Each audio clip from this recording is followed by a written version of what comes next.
Why does your first love always feel bitterest and sweetest? When I was still a student in Japan, there's always this guys group that each has a different characters, but they are all attractive anyways, and girls are like, I like this guy, I like that, I like him, I like that. And so in my school there were this guy duo. They both go to like a training team for soccer, team that is owned by a professional soccer team. So they're both really good at soccer, and they were going to my school. So there's two. So most of us usually attends to our school sports club. So I was in my school track and field club. So like even just that they had charisma, and then girls were so crazy about them. Freshman year, I of course knew about them. I don't know if they knew about me. But anyways, so there are two guys. I'll just call them Alex and Bob. Oh, Bob doesn't. Jack. Alex and Jack. So these two are Alex and Jack. And Alex is very friendly. He's definitely better at having conversation with girls. So like he's like very popular. He's very popular with boys and girls. All the teachers loved Alex. Whereas Jackson, he's the one who is kind of shy. He's very shy, and he is only friends with boys. But because Alex is very friendly, he's always with them. So like they end up mingling with girls too. So they were shining. Had a class or something together with Jackson, which is a shy, grumpy guy. I had like a tiny crush to this shy one. I don't know, we were just passing around some test paper, and he said something terrible at me, and then I was like, oh wow, this guy is scary as F. Ever since that point, I stopped being a fan of him, and instead I liked the other guy. Later of freshman year, they started joining our track and field team, so wanted to be involved with the school. So that they joined our long distance team. When we have practice all together as a team, usually, so I was in hurdles and long jump, so I never really practiced with long distance teams, but once in a while we had a joint practice of like heat or weights. So I started talking to Alex, and it was very nice. It was very sweet. At the same time, I knew that Alex is always talking with other girls too, not just me, because he's just friendly. It's not like he's flirty, but he's still like he's friends with everyone. So why would I have a shot?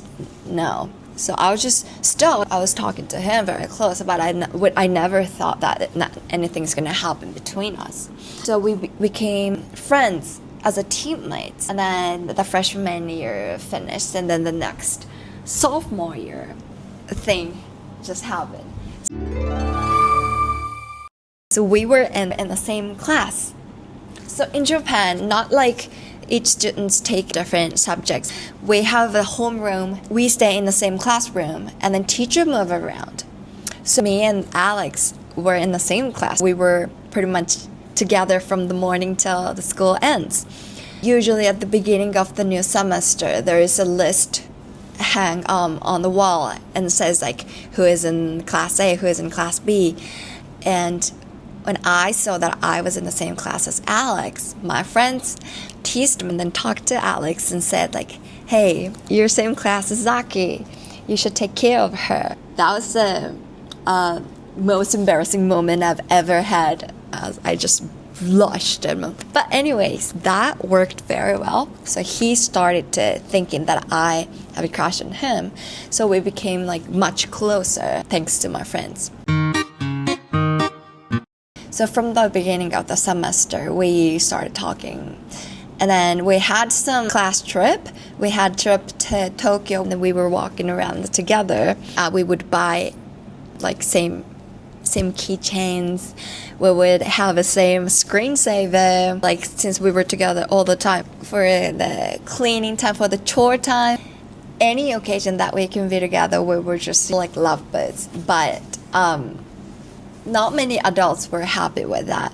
First, our homeroom teacher, she was a young woman in her 20s, and she was definitely she had a favoritism. She was definitely favoring more to those guys. And when the guys do the same thing as I did, I was the one who was scolded and then yelled at. But anyways, I didn't really like that teacher. And so she didn't like us being together.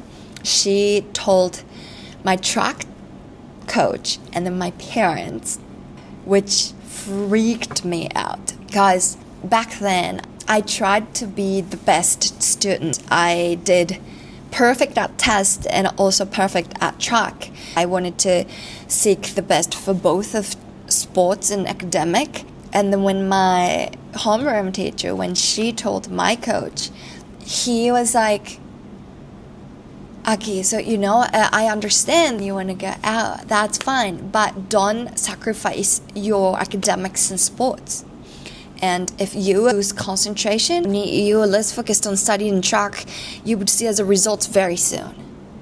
And when I was told that, I was like, how stupid I was, focusing on something else, just get distracted by stupid romance. Japanese culture, we're not open relationship. We're not open for girls and boys mingle and then hugs, those physical touch or anything. So when we're young, it's considered not to be the best to show your romantic relationship to public. So back then, teachers weren't very happy with that, and then they wanted me to focus on sports and academics. So I wanted him to think that I'm good. I wanted him to think that I can do better. So whatever negative impression I gave to him, I regret it so much. And another thing is, the teacher, she also told my parents. So my dad is very protective because I'm an only child. I'm a girl. So I'm my dad's baby girl. So he's never been happy with me being any guys. And then my mom, she's more open, but she definitely thought it's too early. Boys can wait, but studies and schools and GPA can never wait. So she was like, Aki, think better. She's a teacher. So she said, I've seen so many intelligent, smart girls got distracted with boys. It's not that it's bad, but if you fully focus on your study and sports right now, it would take you to better school. It would open up your future possibility. So think better. And when my mom told me, I thought she's right. I can't get distracted. I can't get constantly distracted to my phone and then text them back, not be focused on my study. But back then, we were talking on the phone, and I was so sacrificing my time for study to him. And I was like, in the future, I want to do so many things. I want to be good at what I do. I want to have so many possibilities. So it's not the time for me to get distracted to boys. So I told him, so this is a bad part. I told him, not this whole story, but I told him to stop texting me. Because at that moment I was like, he's the reason why I got into so much trouble. And then my coach, I got being embarrassed. My coach and my mom's and everyone's thinking that I get distracted to boys and then not focused on what I should be focusing.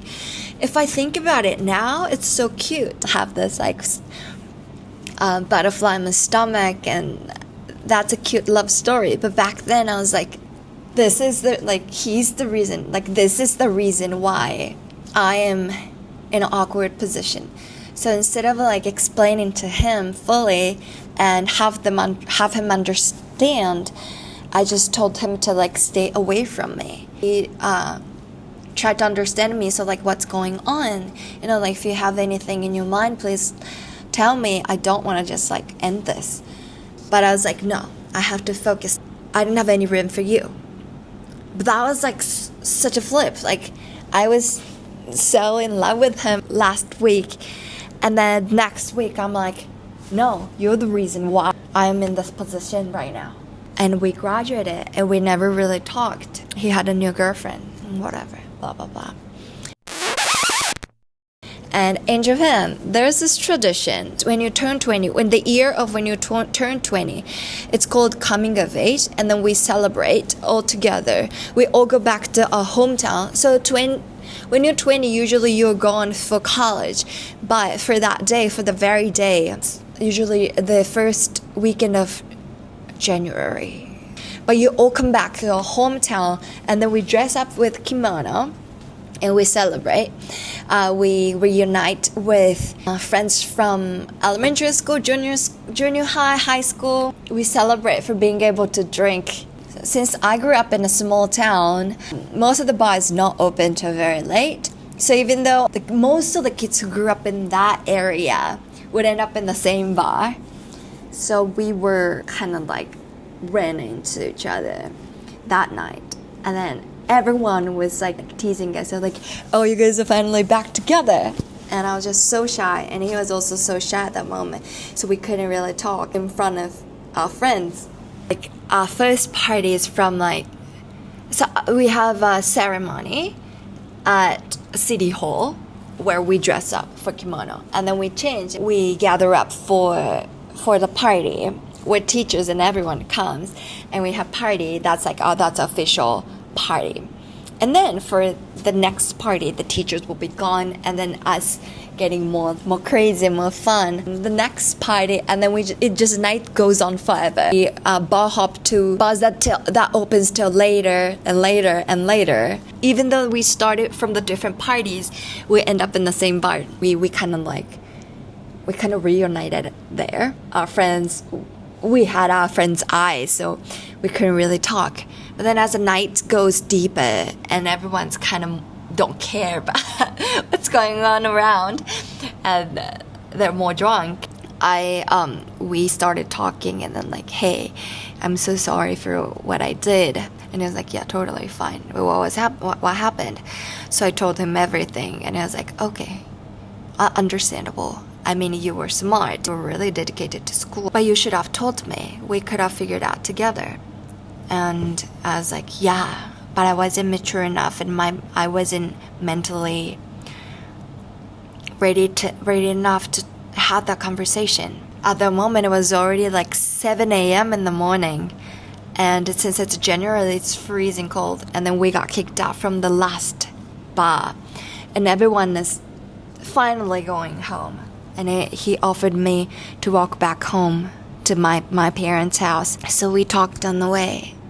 And it was only like 20 minutes walk from where we were to my parents' house. But we wanted to talk more because we had so much to catch up. And then we never hated each other. We liked each other. That was our first, both of us, that was our first crush. We wanted to talk more. But there's nothing open in that country, that rural country city. And then we found this coin laundry, this laundry that opens 24/7, and that's warm. They've got heater, they've got chairs, they've got lights. We should go there. And we went there, and we were talking about what happens in high school and the college. It was a very sweet moment, because he was my first, and like probably 3 hours passed and it was 10 already. And I was just so tired. I just as much as wanted to talk. We had to call a night. And also at the moment, he had a girlfriend and I had a boyfriend too. So it didn't feel right to meet up again. So that moment is the only legally allowed. But if we exchange our number and then we meet up again, that would feel so bad. So that's why we wanted to stay longer. We didn't want our nights to end. We stayed till 10 a.m. But I was so tired. I was so sleepy. Just as much as I wanted to keep being with him, I was so tired and I couldn't keep my eyes open. And he was like, "You seem sleepy. I guess we should go home." Ever since that, we haven't talked. I don't think we have ever talked ever since that. So it was very bittersweet. I cherished. I'm personally really glad that my first crush has this sweet story, even though it didn't work out well, even though I didn't do the way that I was supposed to do, but it was still a very cute little memory that I have. And hopefully he thinks in that way too. Okay, this is my story about my first crush. Ciao guys.